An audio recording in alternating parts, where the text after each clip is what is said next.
Hello, Mike. Hello, Rula. You ready to have some fun? Yes, indeed. So let's give it a minute and then we can start. Yeah, I see people still joining. Yeah,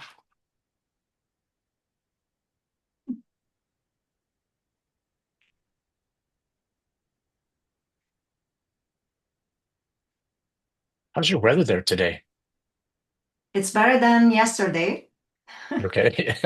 Life stopped yesterday. I'm based in Montreal, so life stopped for a moment because of the freezing rain. What about you? Where Mhm. are you located, Mike? I know where, but maybe you can announce it to everyone. To sunny Seattle, where Nice. it's gray and rainy today and about 8 degrees. So yeah, maybe 5 degrees today. Amazing. Notice I converted it to Celsius for you. Yes. Okay, so maybe we can start by respect to our time. Are you ready, Mike? I am. I know that we're gonna be having more and more participants. So I'm based in Montreal, so I'm gonna start by saying bonjour à toutes et à tous, which means hello everyone. Mike, officially welcome, and Thank you so much. thank you, and welcome to all of you joining us today. We are delighted to see that over 100 registration for this call. So hopefully we're going to have all of you joining us, and we look forward to your questions and your engagement throughout the session. Before we begin, Mike, just a quick note to ensure a smooth experience. This webinar is being recorded and will be shared with everyone who registered. This session will be in English, but feel free to write your questions in French. I will translate them. Vous pouvez écrire vos questions en français et je pourrai les traduire pour Mike. We have reserved 20 minutes at the end for a dedicated Q&A. And of course, share your comment and question in the chat at any time. Good for that, Mike? Sounds good to me. Thank you. Excellent. I'll be ready for those questions. Yes, indeed. We're all looking forward to that. I also want to take a moment to thank two incredible volunteers from Women in Tech Canada. Oriane Bisoka, who leads our webinars and manages all the logistics for the webinars, and Charlotte Senac, our head of marketing, who ensures our outreach and visibility. Thank you both for your amazing work, ladies. And now, a warm thank you to you, Mike, for being with us today and for sharing your expertise on a topic that resonates deeply with so many women. Mm. Why high potential women stall and how to break through. Mike, you're a highly regarded and respected executive coach and consultant who helps leaders navigate turbulent times and accelerate their careers by increasing their strategic impact, leadership presence, and influence across the organization. And let's be honest, we are living through turbulent times right now, like change, uncertainty, restructuring, it's everywhere, which make your work, Mike, and insight even more relevant today. It absolutely it is. Absolutely. And also, Mike, not to forget that you are especially valued by high performance professionals who feel stalled despite strong results and want a clear path to their next level. And what is also very much interesting while talking to you that before becoming coach, you lived like both sides of the leadership. You Mm. started by answering phones to become, Absolutely. yeah, to becoming a global C-suite executive, and later you serve on international boards, helping select advanced CEOs and senior leaders. So today you coach high performers to translate strong results into visibility, influence, and next level opportunities. And what is most important, without compromising their values and their leadership style. Interesting, Mike. Absolutely. Absolutely crucial. Thank you for that. Yeah. And on a personal note, I had the pleasure of meeting you last year at the Women in Mhm. Tech North America Awards in Toronto. It was our first edition in Canada for the North American Awards. And Mike, you were top finalist for the Best Ally Award, a well-deserved recognition. And congratulations again, Mike, and thank you for continuing to be such a strong ally for us. Absolutely. I can't say how much I love it because I love it so much. It's a pleasure to be here. It's a pleasure to support your mission. It's fantastic. Thank you, Mike. And I want to say that during that event, while speaking with many women professionals that were present, you noticed some recurring themes. Like, for example, they were talking about slower than expected career progression, about feeling invisible, about being under-recognized, and even struggling to drive change despite strong performance. Right. Well, what I can hear that women over there trusted you with their stories, Mike. It was incredible. I met such wonderful women and talking about such consistent pain points that I thought I need to talk to Julie. I want to share my thoughts from that meeting and listening to every presentation from the audience standpoint. And that's what began to populate the conversation that we're going to have today. The idea started forming then saying, I must talk to these these super talented people that are feeling some incredible challenges right now. So that's exactly what we want to do today. So thank you for deciding to bring those insights to us today, Mike. And I also know that you even have a real case study to share with us and some practical framework to help identify and break through the structural ceiling that block advancement. So Right. Absolutely. we are all looking forward to your presentation, Mike, right after I introduce Women in Tech. Okay, so it won't be Please. long. I know that everybody is looking forward to your presentation. So I'd like really to briefly introduce Women in Tech for those who may be new to our community and explain why we support conversation like today. Women in Tech is a global movement dedicated to advancing women and girls in STEM. The headquarters is in Paris. However, we operate based on chapters in more than 65 countries across 6 continents. And we have a thriving community of over 300,000 members. It was founded in 2018 by Ayumi Moore Oki. The organization aims to impact 5 million women and girls in STEM by 2030. By that, contributing directly to the 7 UN Sustainable Development Goals. Our mission is to build a more inclusive and equitable tech ecosystem. And our vision is a world where women have equal access, equal opportunities, and equal impact in shaping the future of technology. In Canada, our chapter, we are reinforcing this mission by building a vibrant community focused on leadership development, on mentorship, on networking, and on continuous skill growth. So we bring women professionals and allies who believe in a more diverse and innovative tech sector. So if you've been at one of our events, you know what I am talking about, and I will be happy to read your feedback in the chat.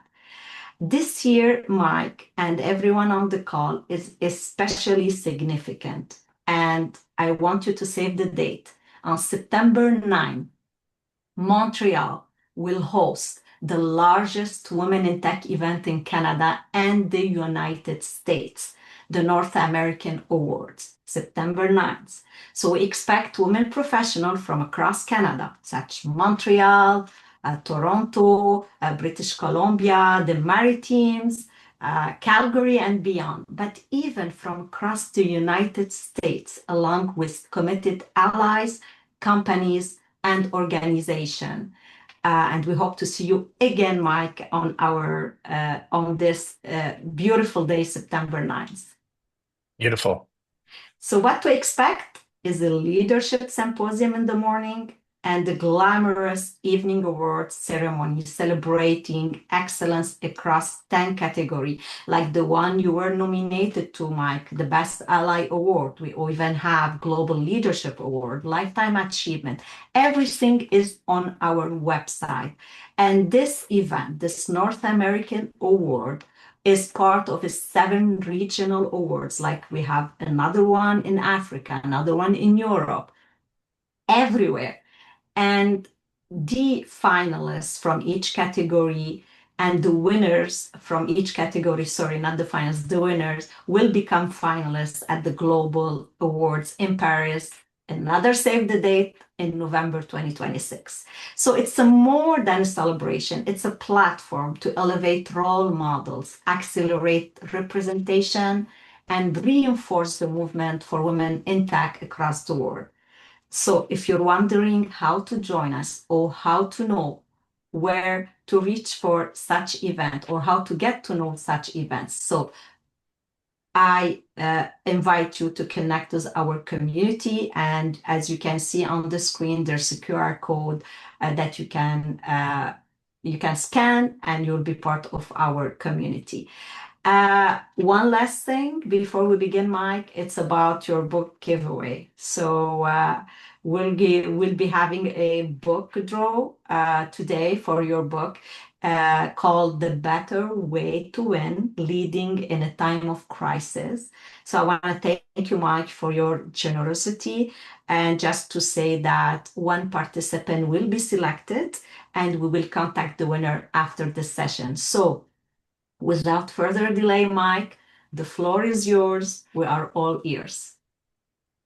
Thank you very much, Rula. I sure appreciate that. What a great introduction. And speaking about the Women in Tech organization, several of my clients belong to this, which is how I got nominated for the Top Ally Award. And it was just tremendous to meet so many of you in Toronto, and that I'm just so impressed with it. And your mission is so important. And today I want to sort of help add to that story. We want to talk about the notion that even in the high performance, even at the peak of performance, peak of capability, careers stall. And we're going to dig into that and understand why. And most importantly, we want to talk about what to do about it and hopefully give you some insights. And we're going to be very high tech today. Ariane is controlling the slides. So I'm just going to give her a verbal cue when it's time to change the slides. So Ariane, can you go to the next slide?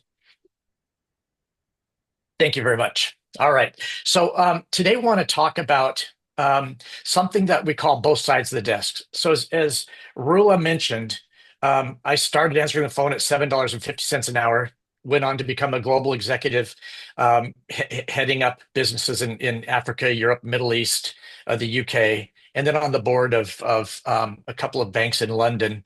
And so I've been on both sides of the desk, the one of the guy trying to work his way up to the top, and then the other side of the desk, which is a person who is choosing. I've hired 5 CEOs now in my career, and I made those choices. So the concepts we're going to talk about are actually concepts that that I've discovered working through there. There's going to be philosophy, there's going to be academic theory, but we're going to have strategies. And then ultimately, what we want to do is actually get to tactical examples so you can see how it works for you. So we're going to talk about what it means to be invisible at your peak. It's an incredible thing because it's a real paradox. You're at the peak of performance and you're doing better than ever before, but all of a sudden you start to notice things changing. You start to notice your impact is slipping and it becomes a little bit uncomfortable.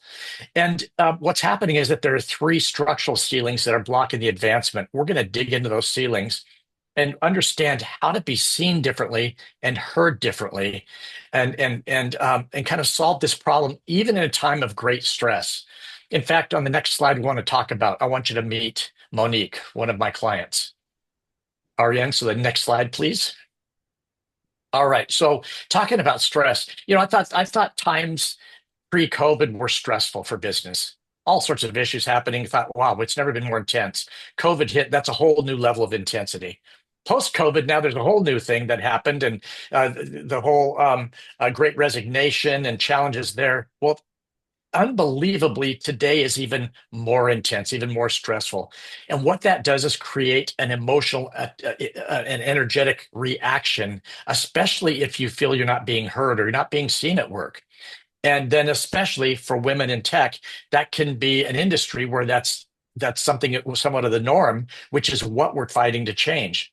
And so there's this dual force challenges, the dueling forces challenges.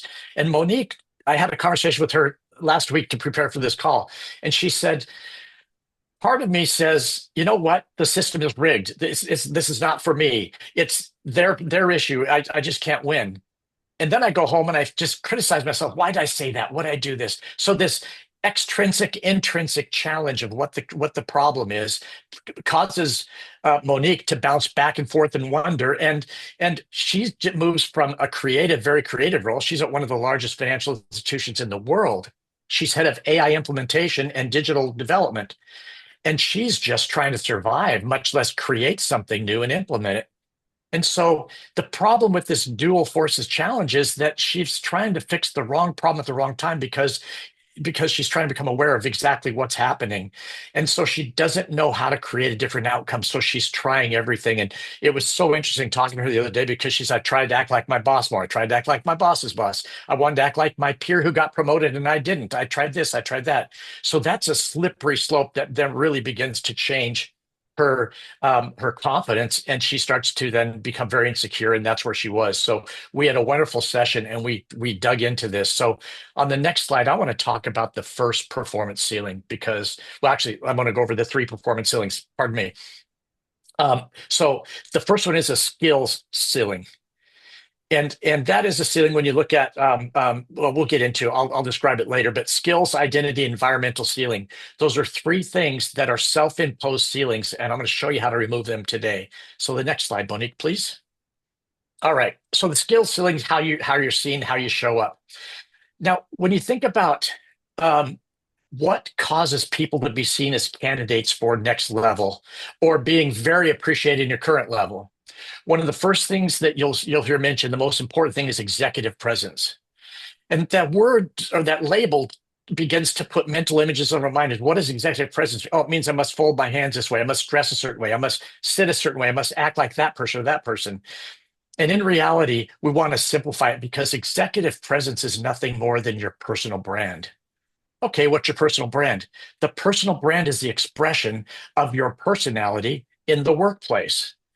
Now, what can happen is that we have this little challenge in our minds. It's called ego or our inner risk manager is what I like to refer to it. And the inner risk manager has remembered everything that's happened in your life and recorded everything and is going to be there to help you or exists to help you avoid the pain and the issues and the challenges you had before. Now, what does this inner risk manager record? Well, guess what? The events that have the highest emotional charge, the higher energetic charge. And so that's going to be somewhat success. Although success, when you think about a past success, it gives you a warm glow, but it's not as much as failure, shame, guilt, um, humiliation. Those are things that we go through our life and we record those. Your inner risk manager wants to help you avoid those things. I mean, the other day I'm in the shower and I'm taking, and I go, oh, and my wife says, what now? She's brushing her teeth and she goes, what now? And I said, oh, I'm thinking about Jody Shaw again. She goes, again? Yes, Jody Shaw was my first date when I was 16 years old. And I took her to what used to be drive-in movies, used to have those things back in my day. And it was terrible. It was terrible. I didn't know what to do. She never talked to me again. So it was just a horrible event. And it's funny because even at my age today, so far removed from that experience, it comes up and it rotates. And that's my inner risk manager coming and saying, Mike, don't forget, don't forget. And it begins to create an identity of who you are. So that's the birth of the imposter syndrome. So as the inner risk manager sees now in a time of stress, sees me starting to struggle, what happens is the world reflects what I project. So if I'm projecting insecurity because somebody got promoted around me, or insecurity because I can't get my boss's attention, or I feel like I'm succeeding or falling behind, I'm projecting that, and that has become my personal brand. So that creates gravity. I'm stuck. And so the answer to that, could be a life's work, by the way, as you can tell with my date with Jody Shaw is a life work. But the answer to this is to fight the tendency to have the inner risk manager tell us you need to fix your weaknesses. That's absolutely the wrong thing to do. And yet we're all programmed to that. Gosh, if I can just work on this, I'll get another book. I want to take another class. I want to get another certification. Those are things to say, if I can overcome these weaknesses, then I'll be actually worthy. In reality, I take the exact opposite approach. Look, if we're all a pie chart, 100% pie chart, and if we're 94% goodness and 10% could be betterness, and you can tell I talk in highly technical terms, but if we could be 94% goodness and 6% could be betterness, your focus goes where your energy goes. So rather than put our energy into the 6% I could be better, how about if we really own our strengths? Now, this is really easily said, difficult to do, but if you take a strength-based approach, and there's some exercises to do that, you then say, how do I make that 94% become 96%? And by definition, I've expanded, and I point to my creative center here, as opposed to my risk manager here, and I expand from 94 to 96%. Now my shoulders are about 4 inches lower. Now I'm sitting up a little bit straighter. Now I'm owning my superpowers, if you want to call it that. And so you start showing up differently. Now you're projecting something different than you were before, and you start to discover the reaction to your projection actually can redefine your personal brand, and now you're being seen in an entirely different way. But that's not enough. That's a lot of work, and that's a lot of things to think about. But it's strength based starts to begin to slow that spiral downward of saying, I'm not enough, I'm an imposter syndrome. We stop that and we start expanding by embracing our strengths and expanding our strengths. Now, but that's not enough. Let's go to the second ceiling and let me describe what has to happen there. So the second ceiling is now our identity ceiling. So we've worked on our personal brand. I'm starting to be seen somewhat different, but there is a trap that especially top performing women, and especially in tech, fall into. And that is the execution excellence. I get my projects done on time, under budget. I'm great at what I do, and I can stand by my work, and I'm strive to do that. And what happens is that becomes a trap because the skills that you needed to succeed in a different environment or to the level that you're at today are very different than the skills you need to go to another level, to announce your candidacy for a greater role and to have a greater impact, which frankly is what almost everybody wants to do, is have a greater impact. And that shift can be extremely challenging. In fact, in my career, it was one of the most challenging things to move from an execution focus and an excellent focus and go into a focus on strategic contributor. And so, strategic contributor, when you start thinking about the next level, now you're looking ahead and saying, how do I have to show up in ways that, again, I can announce myself as that type of a contributor. And what that requires is, rather than a task focus or task level focus, you move to a systems level focus. And you use the language of strategy, which are how to understand trade-offs, how to understand risk assessments. What's the enterprise impact of this project, and how does it work with other parts of the organization? And one of the best clues to make this happen I can give you is you redefine team one.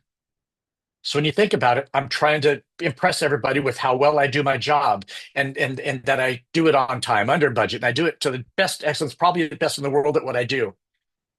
However, that makes then the tendency is to look at you and your team as team one. I serve my team is quite common for leaders, right? However, a strategic thinker shifts that focus, and team one concept becomes my peer group, my functional heads, and even my boss's peers. They become team one. So you begin to say, I've got this project. Where does it fit with that project? Where does it fit in prioritization? What are the risks that can be posed if we do this versus that?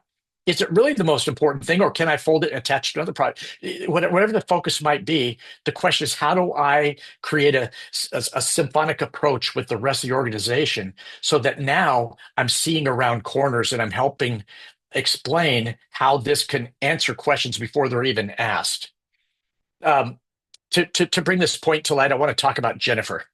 Jennifer's a client of mine, works at a smallish bank here in the Northwest. And she is a performance manager, really good at her job. In fact, every time there's a acquisition, an integration, a new system, boom, Jennifer's team have to, not have to, they get to do that. They get to execute on that. So she showed me a deck that she was prepared to do for her boss and her boss's boss. And she's excited. And she said, I'm going to talk about the 5 projects we're working on, the 5 things and where we are and what the status is. And she showed me the deck. And I said, it's a beautiful deck. This is really well done. And congratulations. You will never get promoted by showing this deck. Well, she was shocked. Like, what do you mean? You just said it was fantastic. I said, it's great. This says I'm doing such a great job. They're going to pat you on the head and say, keep it up, Jennifer. Great job. You're doing the right things. She said, well, what do I do? I said, look, why don't you look at this differently? Look at your boss's boss. They happen to be a man. Her boss is a woman. I said, what's your boss's boss? Which one of these 5 things keeps him awake at night that are big impact for him? What if it doesn't work on these 5 projects will get him fired? So she goes, well, that's actually number 4. I said, okay, put that first. And when you speak to that project, talk to him leaning forward. So sit back deliberately and then lean forward and talk about the status of this, where it's going, what it does, and what it solves without using his name or directly, but you imply this solves these problems. Now, what's your boss's biggest one? She goes, that'd be number 2. I said, great, leave that number 2. But now when you talk to your boss, you have a different language and you're holding out this just a little bit further and you're explaining to her the project and what it means indirectly to her. Then do the other 3. Well, this silly little change, I'm telling you, it's embarrassingly simple, isn't it? But what happened is she got a $40,000 raise, excuse me, $25,000 raise and a promotion to the next level in the meeting. So it's a small example of what it means to become strategic, but all of a sudden she showed a different part of herself and immediate feedback and immediate reaction. But you guys, that's still not enough because there's a third ceiling that we need to address, and it's a big one. Can we go to the next slide, Ariane? This is the environmental ceiling. Now, this one is very interesting because a lot of times people will say, what does this mean, environmental ceiling? Well, it means becoming much more aware of power structures in the organization. Which executives are getting the most power? Who has the CEO's ear? Where is the growth taking place in the organization? But you guys, knowing this is crucial to understanding it's your insurance policy against a boss that's not supportive. I mean, we've all had bosses that are not the best in the world, right? Maybe some are even bad. But Monique, at the very beginning, I mentioned her boss. Turns out it's a woman. And by the way, her boss's boss is a woman. She just has no sponsorship. She's not getting any support in terms of what she's trying to do. In fact, she's almost getting downgraded for the work she's trying to do. So she's just really frustrated by this and trying to say, what can I do about this? Well, the 2 first ceilings we talked about are intrinsic. Focus on those self-development, focus on that. But now this is all about extrinsic issues. And the understanding where the power structures lie in the organization and understanding more about how the company operates, how our priorities decided, allows you to then go past, a lot of times we'll get a mentor in another division. Go past that. You're looking for a sponsor. That's what you want.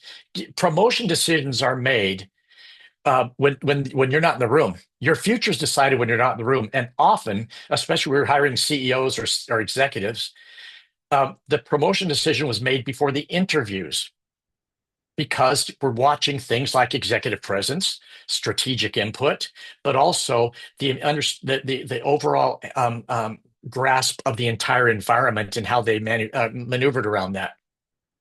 So when you think about that, I'll give you an example. You notice I have an image of 2 elevator banks. I learned this very much the hard way. I had a boss who didn't like me. Now, I was in a bank. I was working as an executive of a subsidiary. So I was working for 2 levels below the CEO as an executive vice president, and my boss didn't like me. And quite honestly, I didn't like my boss, but I tried to act like him. I tried to be like him. Terrible idea. My team couldn't stand me. For the first time in my life, I'd had a team who said, "Who are you? And where'd you go?" It's like, well, I'm being like that guy because I thought that's what he wanted. and it was just really getting problematic. So in looking at the company, you could see where growth was taking place, where acquisitions were taking place, and it was in the core of the bank. The subsidiary was never going to go anywhere. So I could be a somewhat large fish in a small pond, or I could dive into as a small fish into a bigger pond. And so I literally switched elevator banks. We were at the eighth floor of a 1 through 8 elevator bank, and I was the top floor of that one. But I switched to a different elevator bank, and that went to 24 floors. This is both literally and figuratively, which is 24 floors. But to do it, I had to understand the power structure, what's where growth is going to happen, and I had to take a two-level demotion. My friends laughed at me at the subsidiary. They laughed at me. Oh, look at that! You're da da da da da. You're going da da da da da. But what I was able to do is to begin to show what I can do in a different environment and show up differently, showing different skills, and actually started growing my career there. 30 months later, I was promoted over the top of the subsidiary. So I actually had the rare opportunity to fire my boss. And so the fact of understanding where growth was going to happen, the fact of understanding that sometimes I need to be strategic in mapping my career, it's not always linear up. You have to be smart and you have to work around barriers and challenges. Turned out to be the greatest insurance policy against a boss who I didn't like. Spoiler alert, it's not that much fun to fire your boss. That actually kind of made me sad. And we had quite a good conversation a month after he was fired. But the point of it is that I was miserable and turned out that I had a career. And that's when I went on to become the president of the bank from that standpoint. So this ceiling is absolutely crucial in terms of understanding how to navigate, and also if it indeed you do have to leave the company, maybe you're in the best spot, maybe you can't win at that company. The skills you learn by overcoming these three ceilings are skills that you can take with you to the next job. Did you see, if we don't address these three ceilings, you carry with you the challenges and the gaps in skills and awareness to the next job. So I hope it works out, but it's better to actually deal with these things. Now you're going and becoming a much more powerful presence in personal brand, in strategic thinking, and in understanding the landscape of the whole organization. Next slide, please. Okay, now this came up in Toronto a couple of times, and it makes me so sad when I hear this, because a lot of the activity says you need to change. You do. You want to change, but you're not fixing you. This is not about fixing you. If anything, I hope you're picking up the energy that said this is the opposite of fixing you. This is actually embracing the authentic you that you've disguised. Your inner risk manager has actually suppressed. You're actually projecting something that's quite different than yourself.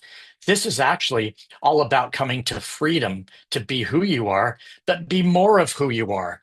Let yourself be that person, and you're going to find out not only is it enough, not only are you enough, but you become your most powerful self. And that alone can fight the imposter syndrome. That alone can give you freedom, and freedom comes from empowerment. By doing by overcoming these three ceilings, you're now empowering yourself to make choices, even if you stay in your current job, even if you've got to stay in there and work hard at it and succeed there. That's okay, because it's an intentional choice. We're moving from victim now to an empowerment model, and overcoming these three ceilings are the way to do that. Next slide, please. So as we get ready for the Q&A, it causes the whole idea of this was to go over these actually can be very complex topics. The whole notion of energetic projection is a whole massive topic in of itself. But the reflection I want you to consider as we prepare for the Q&A is, do you know the pulse of your organization today? And are you facing one or more of these ceilings right now? And hopefully in identifying them and talking about the genesis of them and some solutions for them, hopefully that causes you to think about your role in what you're doing a little bit differently. So Rula, I want to go back to you and say, why don't we open up now for the Q&A? Because I'd love to answer questions and see how does this apply to individuals on the call individually. How's that? Amazing. Thank you very much, Mike. I encourage everyone to send us their questions or feedback so we can address them during this webinar. And until we receive some question, Mike, you ended up with a very powerful idea about embracing your most authentic and powerful self. And uh, what happens, and I heard a lot from women during conferences and others, uh, they get through the first ceiling, the second ceiling, and then they hit the third one, which is the environment. And many of them say, I'm changing career, or I'm changing job, or I'm changing company, because we do not want to navigate the politics that comes with the leadership level. So this is something that very interesting, and I really look forward to hear some of the participant feedback or even questions. Um, Can I make a quick point to something you just of course, mentioned of while we're course. waiting there? This is where one of the things where social media doesn't do us justice. So I say authentic self, and we all instantly think of the five memes that we saw last night that said, you can do it, you can do anything, if you can dream it, you can do it, all that stuff, which is just, empty platitudes. And that's sad that wisdom of the universe, wisdom of the ages has now been reduced to a meme and it's spread out there like ketchup on French fries. This just cheapens it. But the authentic self is the most powerful force in nature. And as I mentioned, there's psychological things, there's things that in our society we do that suppress that authentic self. And I will tell you, there is no way you can convince me that becoming more authentic with yourself and turning yourself loose, that you will not succeed in the environment that you choose. So I'll leave the question about the environment for just a second, but I wanted to say that I hope the power of authenticity isn't lost because of how social media talks about it. Thank you, Mike. We have one question that Okay. came up. It's about allies and especially leaders. And the question is about how allies can actively support high potential women in accelerating their progression. Okay. So I'm going to assume that means allies inside the organization. Yes, Is that fair? Okay. yeah, I think so. Yeah. So we all talk about emotional intelligence, and typically when we talk about it, we wish that our boss had it, right? But our question has to be, am I using my emotional intelligence? Am I emotionally intelligent? And in this case, what I mean by that is that if I see, let's say, the COO is where a lot of the power and the budget, and I see that person is going to be the future CEO, or you get a sense for what she's going to be doing.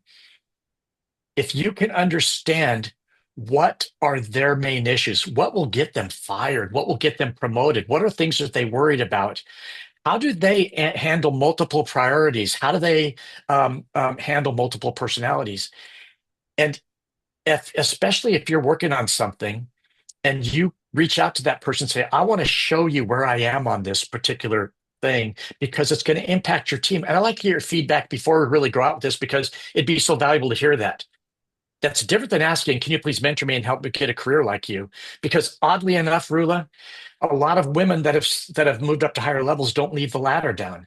And so when you go and say, show me the way, it doesn't really work very much.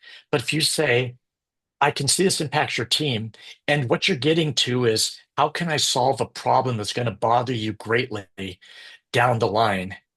Before it comes up, you're showing up differently. And as you begin to have a relationship with that person, you can then have permission to talk to them. That's building an ally. That is not political. It's uh, I think it's just good business. I think it's good human relationship that you go in and you look at that and you talk to that person, but you're establish yourself as something different than what she's seen before. And that's just one example, beginning to build an ally. Because what does she want? She wants you to solve a problem or avoid a problem that she's going to have to deal with.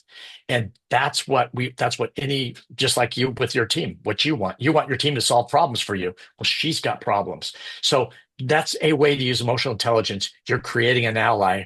And by the way, The same can be said for the head of the tech, could be the head of sales, could be the head of HR, but always a genuine interest in understanding how this will affect them. What do they think about it? What will they be looking for when this comes out? Where does it fit in their agenda? It's a great way to connect, and it's not political. I believe it's very, I go back to the word authentic. Amazing. We have a lot of questions coming up, Mike. Okay. And anyway, we still have 20 minutes, so please keep on sending your questions. One of the questions coming is it's more about the leadership identity. So, what shift in identity do you think is required for someone to move from being a strong contributor to becoming a strategic leader? Okay, that's a big, big question. I will tell you personally, that was the most challenging shift that I had to make. I'll be honest with you, at a certain stage of my career, I was pretty advanced, but I didn't really even understand what is strategy. To me, all these things entail understanding the core of the word. And so I actually went and took a EMBA course on strategy from the University of Washington to understand strategy. And so the point of it is that what is strategy? And so strategy is the ability to ask questions and understand how things are connected and how they're woven together. And it's very different because we're programmed to focus on what we need to do because we want to get a bonus. We don't want to get fired. We want to be relevant. We've promised our team certain things. We want to make sure that we're going to get those things for our team, so we're not embarrassed if we're downgraded or if we don't get the budget we needed. So we want to do all those things, and it's really hard to shake from that to go and say, I need to ask questions about what's going on around there. Now, I mean, deeper questions, not did you read the newspaper today, but deeper questions about the organization. Um, so questions: who's your major competitor? What are things that you're doing to beat them with your customers in terms of win customers from them? How do you defend customers from them? What are trends that are happening? Um, how are they deploying AI? How should you deploy AI? Um, by the way, AI is a wonderful way to show up strategically.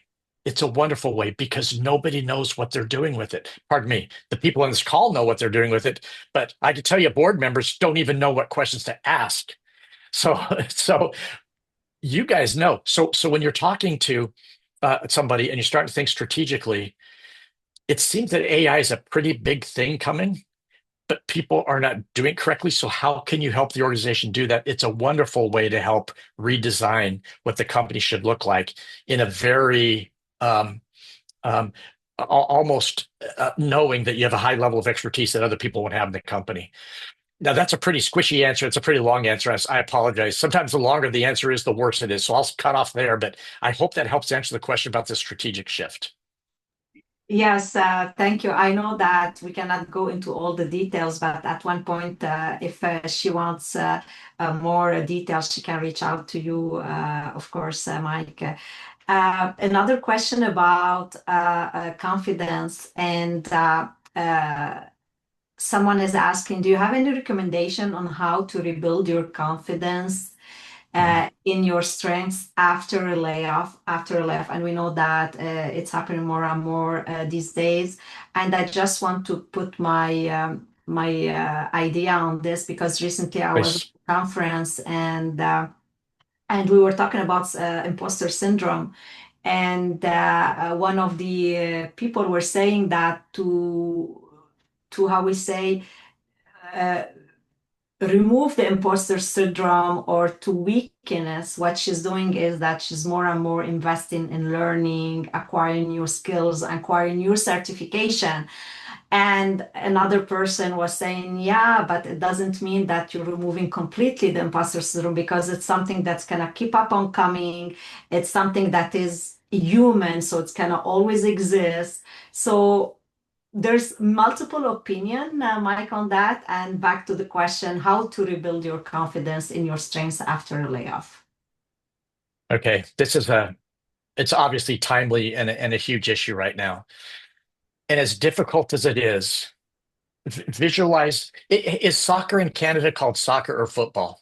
Can you help me with that? Does anybody know? You know, a soccer ball? Oh, imagine a business issue is about the size of a soccer ball and it's too close to you. You take it personal. My point for asking the question about football or soccer is this: you want to take it and move it out so you can observe it. What I mean by that is this: you got laid off for a lot of reasons. Now, if they said you're getting laid off because you're bad at your job, you're failed at everything you do, and by the way, I should have never hired you, that's one whole level set of problems. I've got a funny feeling that's not happening. So what's happening is not personal. And so if you can move this from a personal issue and pull it to a little bit more objective, what you'll also find is that you are not that job. You worked at it, you gave blood, sweat, and tears to that job, but it's not you. So the first step when getting laid off is depersonalize. Second step is to identify who you are, not the job, who you are. You merely, if another analogy, take the job, but the title of the job on your hat, take that hat and throw it away. Put a new hat on that says who I am is. Super powerful because now you're removing the personal nature of it and you're being able to, you start opening up your mind to other options. The third thing is a little bit different, but this is an amazing exercise. If you're just to journal and ask yourself, I am the best in the world at what I do because, and start listening. Pardon me. Why is that sentence true?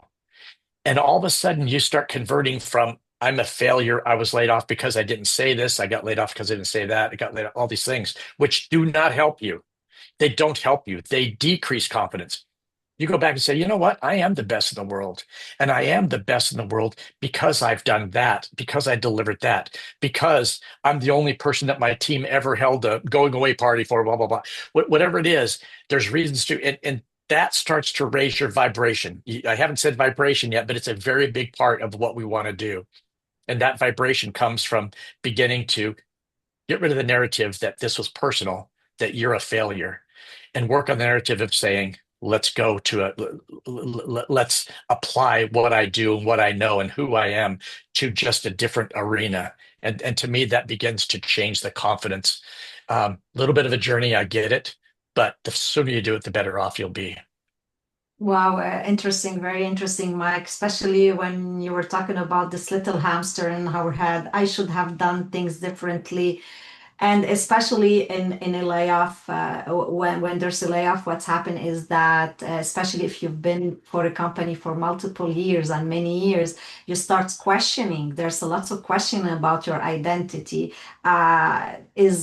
Is am I who I am because of the company, or I am who I am Mm. because I am the person who built all this? So indeed, there's a lot of question. Let's continue because Just, I we need have, to, I need to add one more thing, and I'll be quicker in my answers, by the way. Most everybody on this call should know Andrea Mohammed. She was in Toronto. She's the one that said, "Lady, women, tomorrow we ride at dawn." So yeah, she's an amazing person. She was at a very low point in her career when I met her. yeah. And I asked her one question that she says changed everything. Were they worthy of you? She sat back. She said, you know what? I'm struggling to fit in with people. They're not even worthy of me. Totally changed her perspective. So I almost forgot to add that, Rula. I think a lot of times we're attached to pleasing somebody who, quite frankly, is not worthy of my energy and my effort. I want to leave it with that. Referring to Andrea, she's an amazing, Mohammed, yeah. inspiring woman, and as many other women that we deal with via we women in tech. So we still have 10 minutes left, Mike. Let's continue, and let's try to be quick Okay, because we okay, I have will. lots Sorry. of questions. So there is someone, it's Temi, looks like you know each other. She's saying that this conversation I am having with women in my community right now, thanks for sharing. And she's saying also, I also know that some people shine best in certain environment, like startup versus scale ups Yes. versus mature organization. Can you speak to that? Please, and indeed, you spoke about the third how we say about the environment, that maybe it's not, when you reach a certain point, maybe it's not the environment you need to move on, and you need to know when to move on, what time to move on. That's exactly right. And just to make this really quick, because that's a really good point by a person I just connected with, by the way. Um, it's a really good point. And so my suggestion would be this. You're if you start understanding a different environment, like you said, startup versus a traditional organization, watch your energetic reaction to it, your emotional reaction to it, and you might find that you're swimming in the wrong pond. Get in the pond that gives you the highest energy. It might be fast-paced startup. You might have had too much startups, but your body will tell you with the energetic reaction if you'll test a different environment, even just conceptually. Thank you, Mike. And there's another question about diversity from a diversity point. And being a woman is enough challenging. So imagine if you are from a minority, visible minority. So this question is about how can a Black woman maintain authenticity without being penalized for not conforming to dominant norms for executive presence? And how can she identify and cultivate sponsors when organizational power structures marginalize racialized employees, too scared to ask? Uh, Thank you for asking the question. It's huge, and I'll be quick on this one too. But by the way, any of We lost you, Mike. Maybe these I'm the questions, only reach out one. to me. I'm on LinkedIn. Can you Yeah, hear me now? Okay, yes. shoot. I'll be quick. Any of these questions, reach out to me. I'm on LinkedIn. There's going to be a QR code also that you can find. You guys, you can find me. Bottom line is this: a Black woman in London came into my office.